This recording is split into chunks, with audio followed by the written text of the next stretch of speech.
वैधानिकता नै दाउमा पर्दा समेत नेपाली कांग्रेसलाई महाधिवेशनको तातो लाग्न सकेन। तोकिएको मितिमा नहुने पक्का भयो, नयाँ मिति भने छैन। कान्तिपुर समाचारमा आज सत्तारूढ दलभित्र महाधिवेशन सार्ने बहानादेखि कार्यतालिकासम्मको खोजी।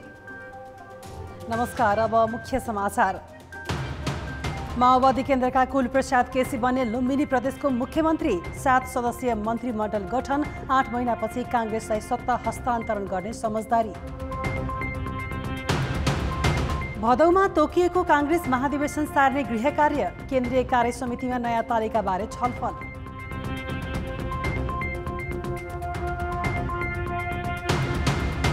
चोभारमा सुक्खा बन्दरगाह बनेको महिना दिन बित्दा समेत सञ्चालनमा आएन। जाँच पास र क्वारेन्टिनका विषयमा अझै अलमल। आधाभन्दा बढी भूभागमा नियन्त्रण गुमाएको अफगानिस्तान सरकार। विद्रोही तालिबान सामु एकाएक नरम। वार्ता टोलीद्वारा सत्ता साझेदारीको प्रस्ताव। र ओमानमा हुने त्रिकोणात्मक श्रृङ्खला अघि नेपालको प्रतिस्पर्धा पपुवा न्युगिनीसँग।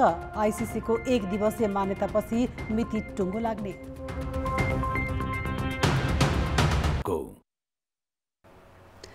लुम्बिनी प्रदेशमा कांग्रेस र माओवादीले 8 महिनामा नेतृत्व फेर्ने समझदारीका साथ संयुक्त सरकार गठन गरेका छन्। आज गठबन्धन सरकारका नवनियुक्त मुख्यमन्त्री तथा मन्त्रीहरूले पद तथा गोपनीयताको शपथ लिएका छन्। बेलुका 6 जना मन्त्रीसहित मुख्यमन्त्री कुलप्रसाद केसीलाई प्रदेश प्रमुख अमिक शेरचनले शपथ गराएका हुन्। माओवादी संसदीय दलका नेता समेत रहेका केसी आजै मुख्यमन्त्रीमा नियुक्त भएका थिए। कांग्रेस, माओवादी, जनता समाजवादी र राष्ट्रिय जनमोर्चा सहितको गठबन्धनले केसीलाई मुख्यमन्त्री बनाउन दावी पेश गरेको थियो। केसी नेतृत्वको मन्त्री परिषदमा नेपाली कांग्रेसबाट दिल्ली बहादुर चौधरीले शहरी तथा ग्रामीण विकास, माओवादीका कृष्णध्वज खड्का आन्तरिक मामिला तथा कानुन र जनता समाजवादीका जहसराम यादवले भौतिक पूर्वाधार मन्त्रीको शपथ लिएका छन्। यस्तै जसपाकै पुरमती ढेङ्गा र सुमन शर्मा रायमाझी तथा स्वतन्त्र सांसद अजय शाही मन्त्री नियुक्त भए पनि जिम्मेवारी भने तोकिएको छैन। आफूमाथिको अविश्वास प्रस्तावमाथि छलफल गर्न प्रदेशसभाको विशेष अधिवेशन सुरु भएकै बेला हिजो मुख्यमन्त्री शङ्कर पोखरेलले राजीनामा दिएका थिए। उनको राजीनामापछि 22 घण्टाको समय दिँदै प्रदेश प्रमुख शेरचनले सरकार गठनका लागि दावी पेश गर्न आह्वान गरेका थिए। 80 सदस्यीय प्रदेशसभामा सरकार बनाउन सफल गठबन्धनको पक्षका 42 जना सांसद छन्। यो सरकार 8 महिना रहने र त्यसपछि कांग्रेसलाई सत्ता हस्तान्तरण गर्ने समझदारी गठबन्धनमा भएको छ। माओवादी लडाकु पृष्ठभूमिबाट राजनीतिमा आएका मुख्यमन्त्री कुलप्रसाद केसी कतिपय आचरण युद्धकालीन नै छन्। तत्कालीन जनमुक्ति सेनाको तेस्रो डिभिजन प्रमुखदेखि वाइसिएल इन्चार्ज रहिसकेका उनका सामु अवसरभन्दा धेरै चुनौती छन्। 2027 सालमा रोल्पाको लिबाङमा जन्मेका कुलप्रसाद केसीले 2046 देखि नेकपा केन्द्रको विद्यार्थी राजनीति सुरु गरेका थिए। माओवादी गठन भएसँगै सोनामको नामबाट उनी माओवादी जनमुक्ति सेनाको प्लाटुन गठनदेखि कम्पनी कमिसारसम्म भए। 2060 जेठमा भारतको पटनाबाट गिरफ्तार भएपछि बक्सर जेलमा बसे। 2063 साउनमा रिहा भएसँगै पुनः 2068 सम्म जनमुक्ति सेनाको तेस्रो division commissar Narayani, very, कडाली, Seti र महाकाली ब्युरो इन्चार्ज भए। शान्ति प्रक्रियामा आएपछि केसी तत्कालीन माओवादीको युवा दस्ता वाइसिएलको इन्चार्ज समेत भए। माओवादी पार्टी विभाजन हुँदा मोहन वैद्यसँगै नेकपा माओवादीमा गए, तर पार्टी एकीकरण हुँदा रामबहादुर थापाको नेतृत्वमा माओवादी केन्द्रमै फर्किए। रोल्पाको 1 कबाट प्रदेशसभामा निर्वाचित तिनै केसी अहिले लुम्बिनी प्रदेशको मुख्यमन्त्री भएका छन्। अब गठबन्धनको साझा नीति कार्यक्रम अन्तर्गत नेपालको लोकतन्त्र संहितालाई दृढतापूर्वक कार्यान्वयन गरेर हामीले कार्यकालमा नेपालको संहिताको औचित्य पुष्टि गर्छौँ। केसी माओवादी केन्द्रसहित नेपाली कांग्रेस, जनता समाजवादी, राष्ट्रिय जनमोर्चा र स्वतन्त्र उम्मेद्वारको समर्थन लिएर मुख्यमन्त्री बनेका छन्। गठबन्धन सरकार मन्त्रीका आकांक्षी धेरै हुँदा प्रतिशोध र असहयोग उनले सुरुदेखि नै सामना गर्नुपर्नेछ। स्थायी राजधानी तोकिएको दाङमा समयमा बुटबलबाट प्रदेशसभादेखि मन्त्रालयहरू सार्दा हुने प्रशासनिक खर्चदेखि व्यवस्थापनका चुनौती पनि उत्तिकै छन्। सत्ताबाट बाहिरिएको एमाले सशक्त प्रतिपक्षको भूमिका खेल्ने मात्र होइन, पाइला पाइलामा कमजोरी खोज्ने र असफल पार्न प्रयास गर्ने निश्चित छ। गठबन्धन बीच फागुन 3 पछि मुख्यमन्त्री काङ्ग्रेसलाई दिने सहमति छ। छोटो समयमा मुख्यमन्त्री बन्दा लोकप्रियताका लागि के काम गर्ने केसीलाई ठूलो चुनौती छ। जनयुद्धकालको ढङढङ्गीबाट अझै नउत्रिसक्नुभएका कतिपय अभिव्यक्तिहरू, कतिपय आचरणहरू हामीले देख्ने बुझ्ने गर्छौँ। त्यसले गर्दा उहाँ आफूलाई लोकतान्त्रिक मूल्य मान्यतामा र लोकतान्त्रिक संस्कृतिमा ढाल्नका लागि उहाँलाई एउटा चुनौती हामी देख्छौँ। अत्यन्तै पेचिलो समयमा, पेचिलो परिस्थितिमा मुख्यमन्त्री बन्नुभएको छ र गठबन्धन छ, 5वटा चाहिँ पार्टी छन्। ती सबै पार्टीका चाहिँ व्यक्तिहरूलाई अब मन्त्रीमण्डल बनाउने क्रममा पनि अब केही पेचिलो परिस्थिति सिर्जना हुन सक्छ। केसीका लागि सरकारको अनुभव नौलो होइन। नेकपा कायमै हुँदा उनी शङ्कर पोखरेल नेतृत्वको सरकारमा करिब 3 वर्ष आन्तरिक मामिला तथा कानुन मन्त्री बने। त्यसबेला सञ्चार सम्बन्ध ऐनमा हस्तक्षेपदेखि प्रदेश प्रेस काउन्सिलमा आफै अध्यक्ष हुने प्रावधानका मस्यौदा बनाए। सबैभन्दा कम बजेट खर्च गर्ने, खर्च भएकामा पनि आफन्तसँग जोडिएको विवाद हुने र जागिर खुवाउन आफन्त भर्ती गर्ने प्रदेश सभामा अपशब्द बोल्ने मन्त्रीका रूपमा आलोचित बने। कर्मचारी सरुवादेखि युद्धकालीन आचरण नसुधार्दा विवादित बनिरहे। सुशासन पारदर्शितासँगै समन्वयमा सधैँ कमजोर देखिए। बदलिएको राजनीतिक परिवेशसँगै मुख्यमन्त्रीको कुर्सीमा केसीलाई अवसर बन्दा चुनौती बढी छन्। कान्तिपुर समाचारका लागि क्यामेरामा स्वस्तिक श्रेष्ठका साथ अमृता अनमोल, बुटपल, रूपन्देही। नेपाली काङ्ग्रेसले 14औं महाधिवेशन भदौमा गर्न नसकिने निष्कर्षसहित नयाँ तालिकाबारे छलफल थालेको छ। पार्टी सभापति शेरबहादुर देउवाको निवास बुढानीलकण्ठमा आज बसेको काङ्ग्रेस केन्द्रीय समिति बैठकमा महाधिवेशनको नयाँ मिति तय गर्नुपर्ने प्रस्ताव पेश भएको छ। महाधिवेशन यसअघि भदौ 16 देखि 19 गतेसम्म गर्ने तय भएको थियो। महामन्त्री पूर्णबहादुर खड्काले त्यो मितिमा महाधिवेशन गर्न सम्भव नरहेकाले नयाँ तालिका तय गर्न प्रस्ताव गरेका हुन्। नयाँ मितिबारे नेताहरूबीच एकमत नभए पनि छलफल भने सुरु भएको छ। भदौमा महाधिवेशन नभए काङ्ग्रेसको वैधानिकता सङ्कटमा पर्नेछ। त्यसैले काङ्ग्रेस नेताहरूले सङ्कटबाट जोगिने उपायको खोजी गर्न थालेका छन्। केन्द्रीय कार्य समितिले कार्यतालिका निर्माण गर्ने गरी कार्यतालिका कहिले सुरु गर्दाखेरि उचित हुन्छ र कुन रूपमा गरेर जाँदा उचित हुन्छ भन्ने सन्दर्भमा बैठकमा प्रस्ताव प्रस्तुत भएको छ। केन्द्रीय कार्य समितिका आदरणीय सदस्यज्यूहरूबाट कार्यतालिकाको सन्दर्भमा प्राप्त हुने सुझाव बमोजिम नेपाली काङ्ग्रेसको यो बैठक, केन्द्रीय समितिको बैठक टुङ्गिँदै गर्दा हामी 14औं महाधिवेशनको परिमार्जित कार्यतालिका पनि तपाईहरु समक्ष ल्याउनेछौँ, सार्वजनिक गर्नेछौँ। पार्टीका शीर्ष नेता क्रियाशील सदस्यतामा देखिएको विवाद र कोरोना महामारीले गर्दा भदौमा महाधिवेशन गर्न नसकिने निष्कर्षमा पुगेका छन्। आजको बैठकमा क्रियाशील सदस्यता विवादबारे पनि छलफल भएको छ। काङ्ग्रेसमा क्रियाशील सदस्यता विवाद सबैभन्दा पेचिलो बनेको छ। अहिलेको केन्द्रीय कार्य समितिको म्याद भदौ 23 गतेसम्म मात्रै छ। त्यसपछि कार्य समितिको म्याद कसरी थप गर्ने भन्नेबारे काङ्ग्रेस टुङ्गोमा पुगेको छैन। 55 अर्बभन्दा बढी अमेरिकी अनुदान सम्बन्धी सम्झौता मिलेनियम च्यालेन्ज कर्पोरेसन अर्थात् एमसीसी संसदबाट अनुमोदन गर्ने कि नगर्ने भन्ने बहस फेरि चर्किएको छ। 4 वर्ष अघिको त्यो सम्झौता सरकारले संसदमा दर्ता गराएको पनि 2 वर्ष बितिसकेको छ। तर सभामुखले त्यसलाई रोकेर मात्र राखेका छैनन्। केही शर्त अघि सार्दै तत्काल अघि बढ्न नसक्ने अडान समेत प्रस्तुत गरेर विवादलाई थप जटिल बनाइदिएका छन्।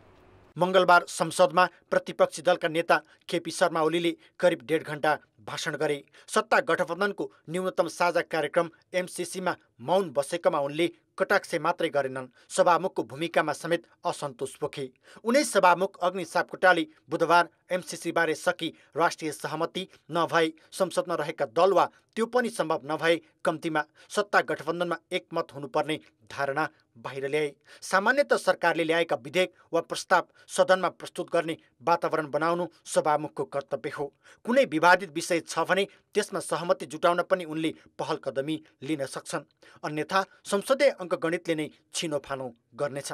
तर एमसीसी प्रकरणमा यसअघिका सभामुख कृष्णबहादुर महरा हौन वा हालका सभामुख सापकोटा दुवैले आफ्नो पूर्वधारणाका आधारमा प्रस्ताव नै अघि बढ्न दिएका छैनन्। संसदबाट अनुमोदन हुने वा नहुने त परै जाओस्, आफू जस्तै अरू सार्वभौम सांसदहरूलाई त्यसबारे विचारै व्यक्त गर्ने मौका समेत दिएका छैनन्। सरकारले दिएको बिजनेसलाई सदनमा अघि बढाउने अधिकार मात्रै भएका सभामुखले आफ्नो व्यक्तिगत धारणा राखेर सरकार र प्रधानमन्त्रीलाई चुनौती दिएको कतिपयको आरोप छ। जब सभामुखले कुनै पनि विषयवस्तुमा आफ्नो व्यक्तिगत चाहिँ एजेन्डालाई अघि सार्नुहुन्छ, सभामुख या सब प्रिजाइडिङ अफिसरको जुन कर्तव्य हुन्छ त्यो कर्तव्यबाट विचलित भएको मानिन्छ।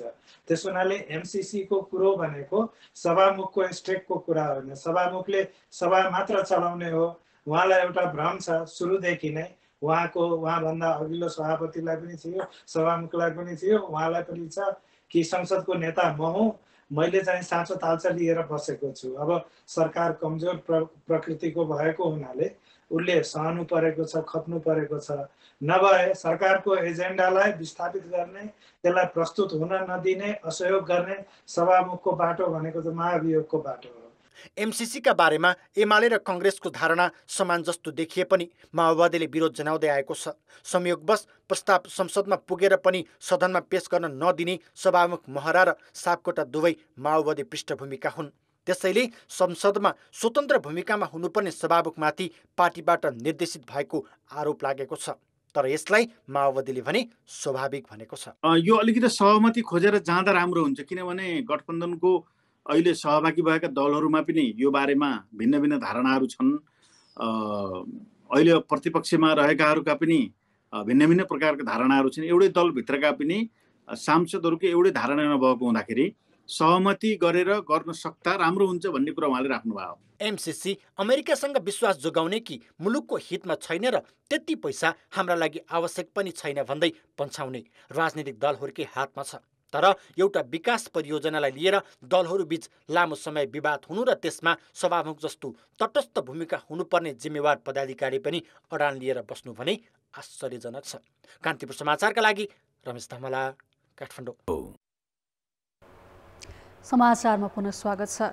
नेकपा एमालेको माधव नेपाल समूहका सांसद मेटमणि चौधरीले छिट्टै संसद अधिवेशन अन्त्य गरी अध्यादेश ल्याएर पार्टी विभाजन गर्ने बताएका छन्। एमाले केन्द्रीय सदस्य समेत रहेका सांसद चौधरीले कान्तिपुर समाचारसँगको कुराकानीमा तत्कालै सरकारमा पनि सहभागी हुने जानकारी दिएका छन्। 40% को कुरो सांसद र केन्द्रीय कमिटीभित्र 40% हुनुपर्छ भन्ने कुरा छ। अब यसैमा हामी प्रयास गरिरहेका छौँ। अब यदि सम्भावना हुँदै हुन्न भने पार्टी निर्माण पनि गर्नुपर्ने। 40% पुग्न नसक्ने पोजिसनमा अब हामीसँग एउटा मात्रै बाटो रहन्छ, त्यो भनेको अध्यादेश ल्याउने। यो पार्टी गठनका लागि के अध्यादेश पनि आउँछ? अध्यादेश नभइकन पार्टी कसरी निर्माण हुन्छ? त्यसैले अब जुन चालु अधिवेशन छ केही समयको लागि स्थगित हुन्छ, अध्यादेश आउँछ, पार्टी विभाजन हुन्छ, त्यसपछि सरकारमा जाने बाटो खुल्छ। सरकारमा सहभागी कुरा पनि छ। अब तपाईँहरू बिचमा पनि मन्त्री बन्ने होडबाजी छ, के छ? कतिवटा स्थान पाउने सम्भावना छ यहाँहरूले? अब एउटा सांसद भइसकेपछि मन्त्री हुने कुरा, प्रधानमन्त्री हुने कुरा, राष्ट्रपति हुने कुरा चाहना राख्नु स्वाभाविक हो। तर पनि हामी माधव नेपाललाई, जो हाम्रो विचार समूहको नेता हुनुहुन्छ, उहाँलाई भनिसकेका छौँ, हामीलाई मन्त्री बनाउनुहोस् नबनाउनुहोस् मतलब छैन। हामीलाई कुनै पनि गुनासो छैन। भूगोल समेट्ने गरी, नेपाली जनताहरूको मनोविज्ञान समेट्ने गरी क्याबिनेटमा पठाउनुहोस्, हामीलाई अप्ठ्यारो लाग्दैन भनेर भनेका छौँ। केपी शर्मा ओली 2072 सालमा पहिलो पटक प्रधानमन्त्री भए लगत्तै नदीमाथि सबै तुइन 1 वर्षमा विस्थापित गरी झोलुङ्गे पुल राख्ने घोषणा गरेका थिए। दोस्रो पटक प्रधानमन्त्री भएका ओलीले 3.5 वर्ष पदमा रहे, तर नदी र खोलाहरूमा रहेका तुइन अझै विस्थापित भएका छैनन्। यसैबीच 2 साता अघि भारतीय सीमा सुरक्षा बलले तुइन काटिदिएपछि दार्चुलाका जयसिंह धामी महाकाली नदीमा बेपत्ता भएका छन्। दार्चुला सदरमुकामदेखि ब्यास क्षेत्रसम्म महाकाली नदीमा 11वटा तुइन अहिले पनि सञ्चालनमा छन्। सरकारले तुइन विस्थापन गर्न दार्चुला प्यासको महाकाली नदीको मालघाटमा झोलुङ्गे पुल बनाउन ठेक्का लगाए पनि अहिलेसम्म काम सुरु नै भएको छैन। उक्त ठाउँ दार्चुला सदरमुकामदेखि 45 किलोमिटर पश्चिम उत्तरमा पर्छ। 2 करोड 73 लाख रुपियाँको लागतमा पुल निर्माण गर्न ठेक्का लगाइए पनि काम सुरु भएको छैन। तुइन विस्थापन गर्न महाकाली नदीमा दार्चुलाका 11 स्थानमा झोलुङ्गे पुलको प्रस्ताव गरिएको थियो। तर 4 स्थानमा झोलुङ्गे पुलको योजना पास भए पनि 1 स्थानमा पनि पुल बनेको छैन। ट्विन विस्थापित गरेर पुल बनाउने भन्ने कुरो र पुलको शिलान्यास गरेको यहाँका जनप्रतिनिधि र ठेकदारज्यूले लगभग 3 वर्ष बित्न लागेको छ। 3 वर्षसम्म पनि ठेकदारको लापरवाहीले ब्यासको 3 ठाउँमा पुल बन्न सकेको छैन। जिल्ला सदरमुकाम पुग्न, भारतीय बजारबाट दैनिक उपभोग्य वस्तु किन्न, उपचार गराउन र मजदुरी गर्न महाकाली पारी जानुपर्छ, जसका लागि ट्विनको प्रयोग अनिवार्य छ। ज्यानको बाजी राखेर हरेक दिन ब्यास क्षेत्रका बासिन्दालाई भारततिरकै बाटो रोजेर आफ्नो जिल्ला पुग्नुपर्ने बाध्यता छ भने भारतीय बाटो नगएर ब्यासबाटै सदरमुकाम पुग्ने बाटो छैन। दार्चुलादेखि महेन्द्रनगरसम्म अधिकांश ठाउँमा स्थानीय ट्युबबाट महाकाली वारपार गर्छन्।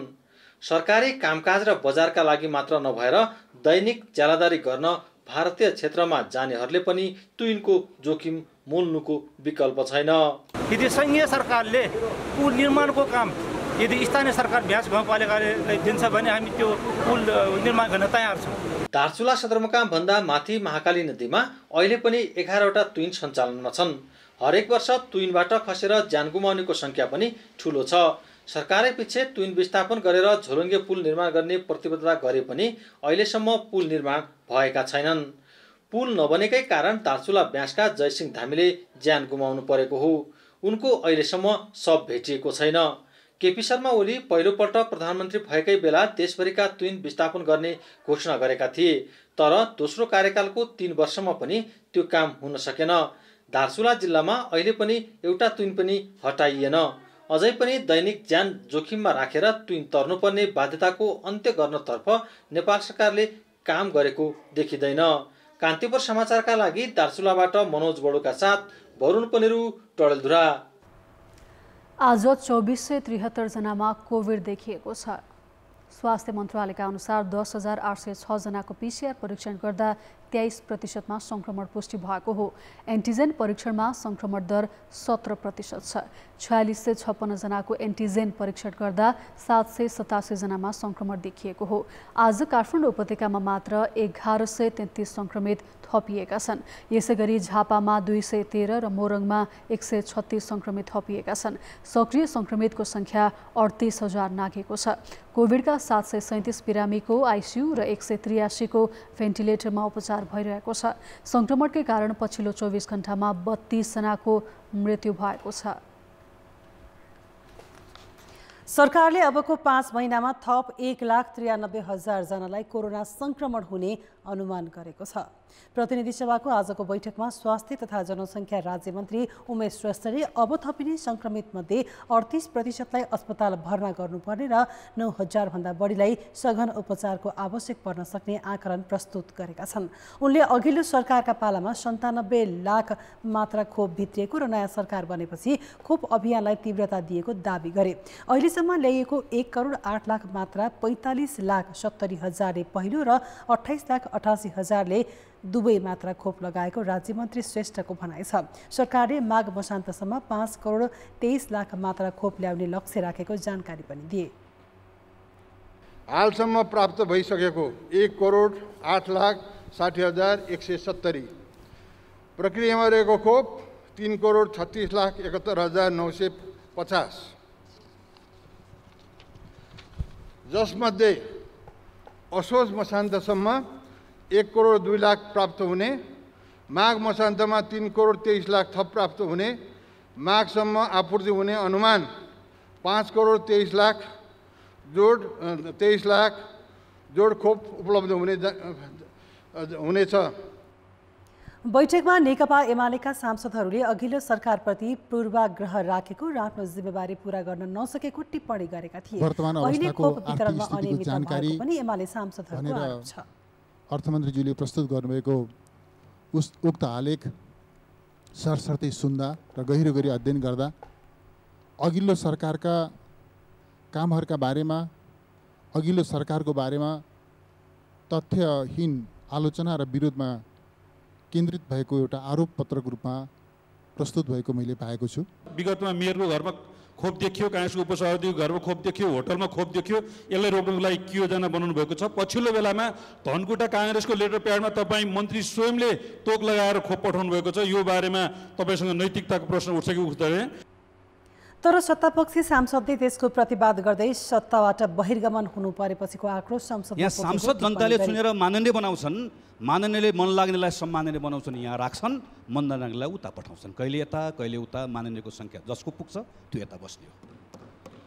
जब उहाँले बोल्दै गर्दा भन्नुभयो भूमि फिर्ता कहिले आउँछ, कहिले ल्याउँछौ, मैले यसो गनेर हेरेको ज्येष्ठ 31 गते 2077 सालमा सिङ्गो संसद उभिएर संविधान पास गरेर ल है अगाडि बढ्नुहोस् भन्दै गर्दा 1 वर्ष 2 वर्ष बहुपक्ष अनेकन वार्ता टेलिफोन वार्ता भएछ, एकपटक छुइको भूमिको बारेमा बोल्नु भएन। केही सांसदले विचाराधीन नागरिकता विधेयक तत्काल अघि बढाउन सरकारसँग माग गरेका थिए।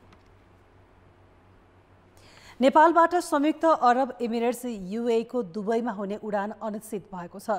दुबईको उड्डयन प्राधिकरणले कोभिडलाई देखाएर एकातिर नेपालको विमानस्थल भित्रै PCR परीक्षणको व्यवस्था हुनुपर्ने नयाँ मापदण्ड तोकेको छ भने अर्कातिर सरकारले मापदण्ड पूरा गर्नतर्फ ध्यानै दिएको छैन, जसले गर्दा उडान अनिश्चित भई खास गरी श्रम स्वीकृति लिइसकेका नेपाली प्रभावित भएका छन्।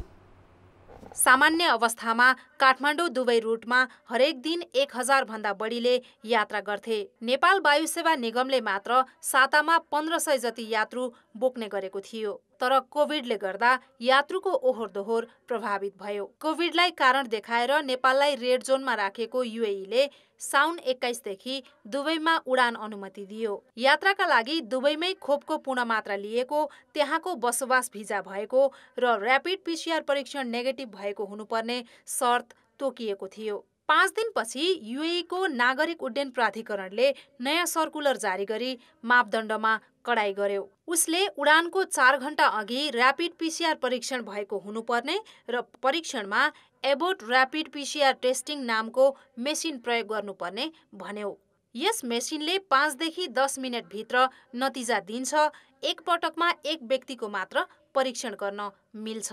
तर त्रिभुवन विमानस्थल परिसरमा र्यापिड PCR परीक्षणको व्यवस्था छैन, जसका कारण दुबईमा हुने उडान सोमबारदेखि नै रोकिएका छन्। सरदर 160-65 जना प्यासेन्जरको लागि सर्भिस दिनको लागि कम्तीमा नि 12 देखि 15 त्यो मेसिन आवश्यक पनि देखिएको छ। डिपार्चर हुनुभन्दा 4 घण्टा अगाडिसम्मको मात्रै भ्यालिड छ भने चाहिँ हामीसँग टाइम पनि कन्स्टेन्ट छ र स्पेस पनि कन्स्टेन्ट हुनसक्छ एयरपोर्टमा।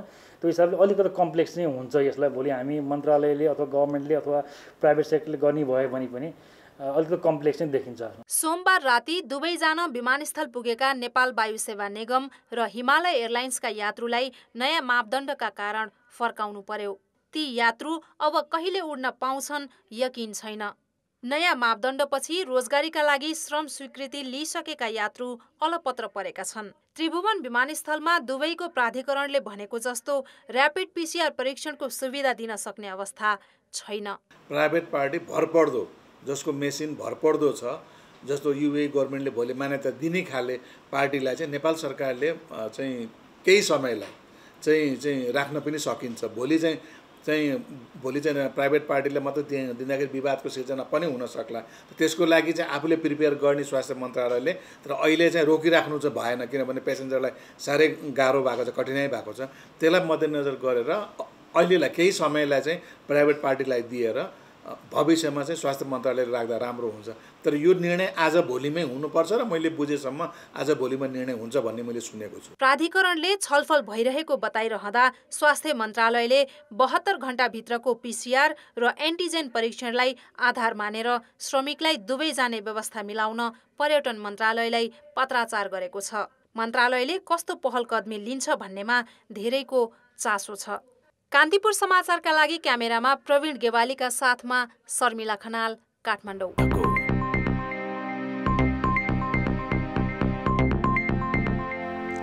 बाहिरी मुलुकबाट काठमाडौँ आयात हुने र यहाँबाट निर्यात हुने माल सामानका लागि एकीकृत सेवा दिन चोभारमा सुक्खा बन्दरगाह निर्माणको काम सकिएको छ।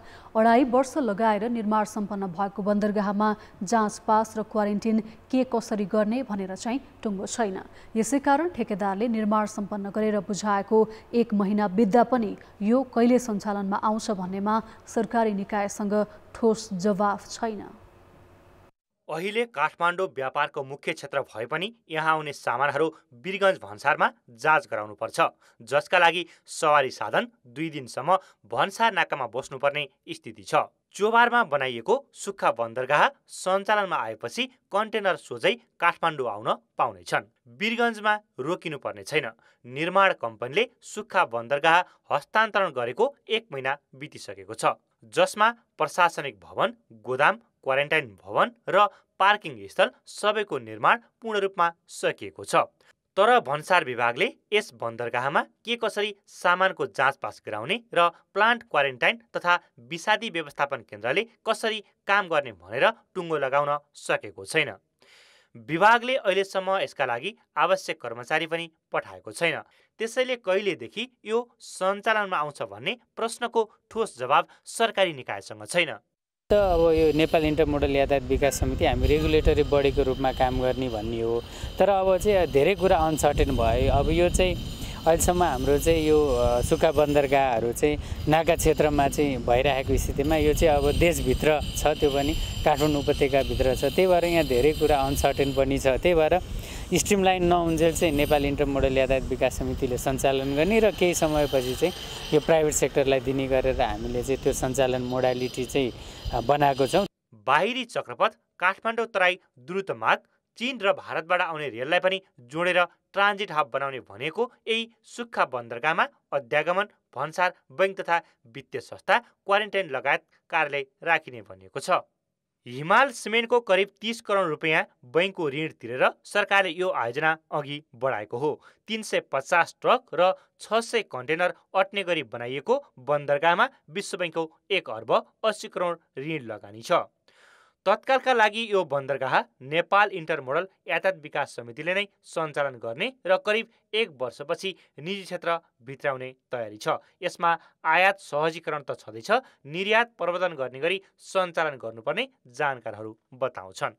चोबारमा बनाएको सुक्खा बन्दरगाह भन्न पाएको छैन। वीरगञ्जमा अथवा विराटनगर, भैरवमा आउने ट्रकलाई चाहिँ यहाँ लिएर आएर जाँचपास गर्ने भन्ने मात्रै बुझ्छौँ, त्यो होइन। मुख्य उद्देश्य भनेको त काठमाडौँमा ओरिजिनेट हुने अथवा उत्पत्ति हुने निर्यात योग्य मालवस्तुहरू यो सीमा नाकाहरूमा ती निर्यात योग्य वस्तु बोकेका साधनहरू रोकिन नपरोस्, जसले गर्दा समय र लागतमा किफायती होस् भनेर हामीले त्यो कन्सेप्टको आधारमा बनायौँ। भौतिक संरचना पूर्ण रूपमा निर्माण सम्पन्न भइसकेको यो सुक्खा बन्दरगाहमा अब सरकारी निकायहरूले समयमै भन्सार जाँचपासको मोडालिटी तथा क्वारेन्टिनको टुङ्गो लगाउन जरुरी छ। यदि समयमै यसको टुङ्गो लगाउन नसक्ने हो भने यसमा गरिएको सरकारी लगानी अर्थहीन हुनेछ। कान्तिपुर समाचारका लागि क्यामेरामा विकास जोशीका साथ सुदिल पोखरेल, काठमाडौँ। अर्थमन्त्री जनार्दन शर्माले केही दिनभित्रै बजेट अध्यादेश प्रतिस्थापन गरी नयाँ विधेयक ल्याउने बताएका छन्। राष्ट्रिय सभाको आजको बैठकमा सांसदहरूका प्रश्नको जवाफ दिँदै अर्थमन्त्री शर्माले संसद विघटन गरेर अध्यादेश मार्फत ल्याइएको बजेटमा जनताले अपनत्व बोध गर्न नसक्ने बताए। नयाँ बजेट विधेयक ल्याउने तयारी भइरहेको जानकारी दिँदै उनले साना योजना अब प्रदेश तथा स्थानीय तहबाट सञ्चालन हुने व्यवस्था मिलाइएको पनि बताए। अध्यादेश मार्फत नल्याउनु पर्थ्यो, ल्याइयो, तर पनि सरकारको निरन्तरताको कारणले जिम्मेवार भएर लोकतन्त्रलाई स्वीकार गर्ने भएको हुनाले संसदमा प्रस्तुत गरिएको छ। यसको निर्णय संसदले गर्नेछ, यहाँहरूले गर्नुहुनेछ। त्यसलाई बैठकमा संशोधन, परिमार्जन लगायतका र प्रतिस्थापनका कुराहरू संसदमा आएर निर्णय हुनेछन्। बैठकमा नेकपा एमालेका सांसदहरूले खोप लगाएर व्यवस्थित रूपमा सञ्चालन गर्ने विकल्प हुँदाहुँदै कक्षा 12 को परीक्षा रोकेर सरकारले विद्यार्थीको भविष्यमाथि नै खेलवाड गरेको आरोप लगाए। केही सांसदहरूले नेपाल र भारत बीचको सीमा विवाद समाधानका लागि कूटनीतिक पहल थाल्न सरकारलाई आग्रह गरेका छन्।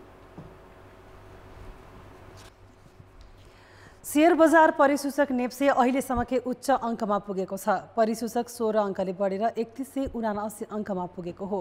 यस्तै 17.5 अर्ब रुपियाँको कारोबार भएको छ। आज 7वटा समूहले परिसूचक बढाएका हुन्। विकास बैंक समूहमा उछाल आएको छ। यो समूहको परिसूचक 6% भन्दा धेरैले बढेको छ। उत्पादनमूलक लगानी र वित्त समूहको परिसूचक पनि 1% भन्दा धेरै बढेको छ। व्यापार र होटल समूहको परिसूचक 1% भन्दा धेरै घटेको छ। आज 94 कम्पनीका लगानीकर्ताले कमाएका छन् भने 88 कम्पनीका लगानीकर्ताले गुमाएका छन्। महालक्ष्मी र कामना सेवा विकास बैंक लगायतका 7वटा कम्पनीको शेयर मूल्यमा आज सर्किट लागेर अर्थात् 10% बढेको छ। बजारमा 3,66,08,000 किता शेयर 17,51,32,00,000 रुपियाँमा किनबेच भएको नेपाल स्टक एक्सचेन्जले जनाएको छ। धेरै कारोबार हुने प्रमुख 10 कम्पनीको सूचीमा 5वटा विकास बैंक र 5वटा जलविद्युत कम्पनी रहेका छन्। अब जनमतको अन्तिम परिणाम। जनमतमा हिजो हाम्रो प्रश्न थियो, विद्युत प्राधिकरणका कार्यकारी निर्देशक कुलमाङ घिसिङको मुख्य प्राथमिकता के हुनु पर्ला? ए. आपूर्ति प्रणाली सुधार, बी. अधुरा आयोजना सम्पन्न र सी. निर्यातमा जोड।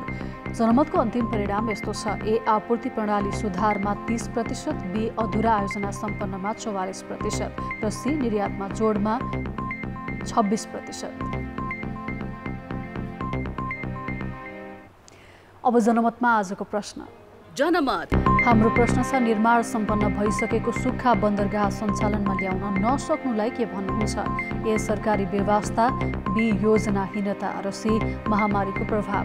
जनमतको अन्तिम परिणाम भोलि साँझ 8 बजेको कान्तिपुर समाचारमा प्रसारण गर्नेछौँ। कृपया NEWS न्युज स्पेस AB वा सी टाइप गरी 34001मा SMS गरी आफ्नो मत व्यक्त गर्नुहोला। अब जनताको आवाज। हामीले सल्यानमा सोधेका छौँ, वर्तमान सरकारले कस्ता विषयलाई प्राथमिकतामा राखेर काम गर्नु पर्ला?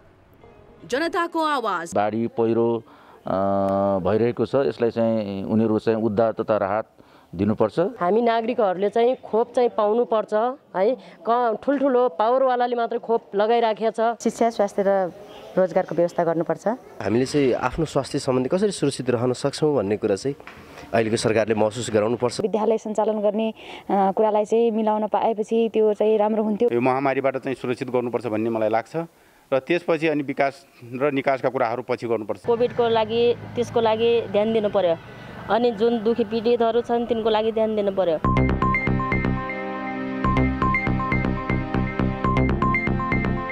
खेलकुद समाचार। नमस्कार, कान्तिपुर खेलकुद समाचारमा स्वागत छ। नेपाली राष्ट्रिय क्रिकेट टिमले पपुवा न्युगिनीसँग एक दिवसीय 2 खेल खेल्ने भएको छ। विश्वकप लिग 2 अन्तर्गत ओमानमा हुने त्रिकोणात्मक सिरिज अघि नेपालले पपुवा न्युगिनीसँग एक दिवसीय खेल खेल्ने भएको हो।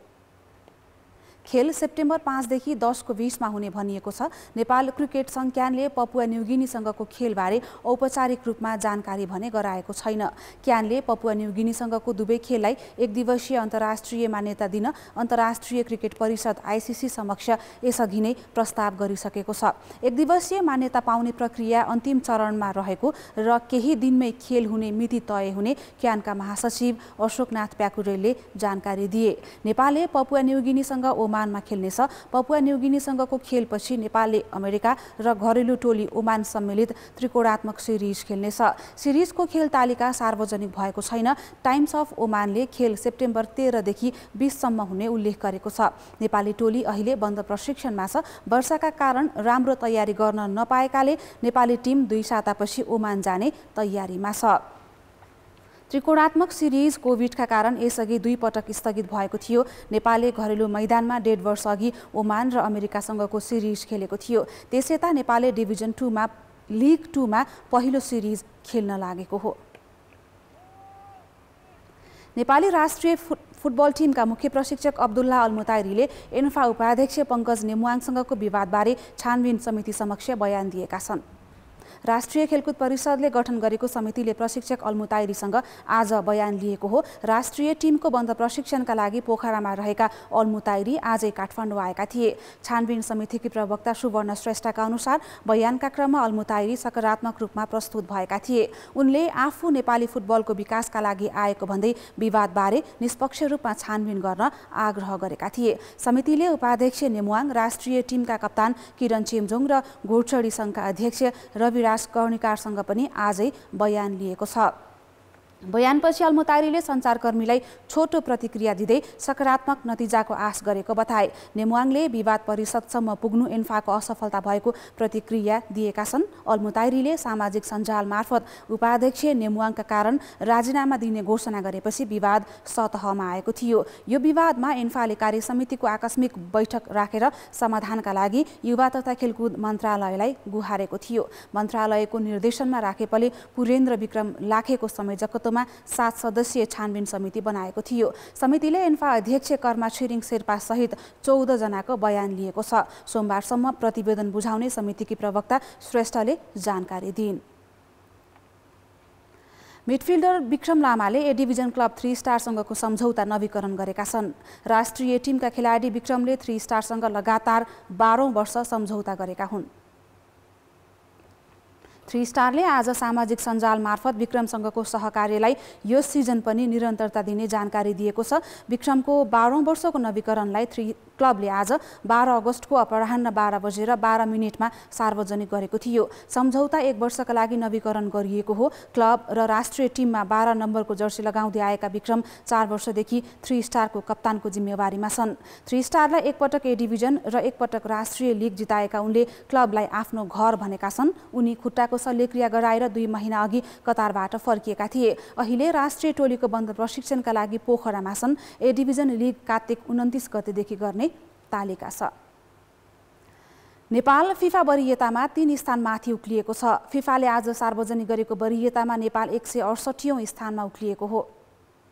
फिफाले पछिल्लो पटक मे 27 मा सार्वजनिक गरेको वरियतामा नेपाल 171औं स्थानमा थियो। यो बीचमा नेपालले इराक, चाइनिज ताइपे, अस्ट्रेलिया र जोर्डनसँग खेलेको थियो। इराकसँग उसकै मैदानमा भएको मैत्रीपूर्ण खेलमा नेपाल पराजित भएको थियो। विश्वकप छनौट अन्तर्गत भएका खेलमा भने मिश्रित नतिजा आएको थियो। चाइनिज ताइपे विरुद्ध जित निकालेको नेपालले अस्ट्रेलिया र जोर्डनसँग भने हार बेहोरेको थियो। हारे पनि वरियतामा आफूभन्दा माथि रहेका देशसँग नेपालले सुधारिएको प्रदर्शन गरेको थियो। दक्षिण एसियामा नेपाल भन्दा अघि भारत 105औं र मालदिभ्स 158औं स्थानमा छन्। वरियताको शीर्ष स्थानमा बेल्जियम यथावत छ। ब्राजिल दोस्रो स्थानमा उक्लँदा फ्रान्स तेस्रो स्थानमा झरेको छ। इङ्ल्यान्ड चौथो, युरोकप विजेता इटाली 5औं र कोपा अमेरिका विजेता अर्जेन्टिना 6औं स्थानमा छन्।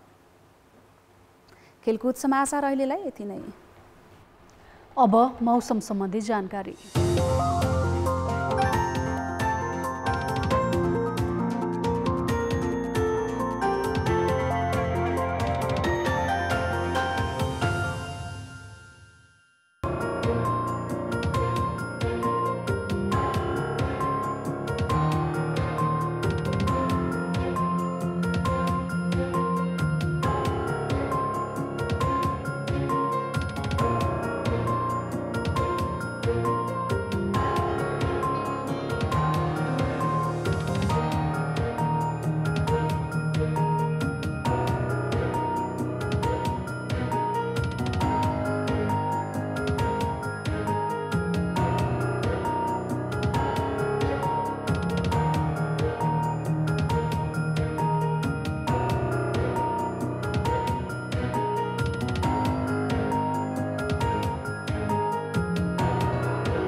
कान्तिपुर समाचार अहिलेलाई सकियो। कान्तिपुर टेलिभिजन हेर्दै गर्नुहोला।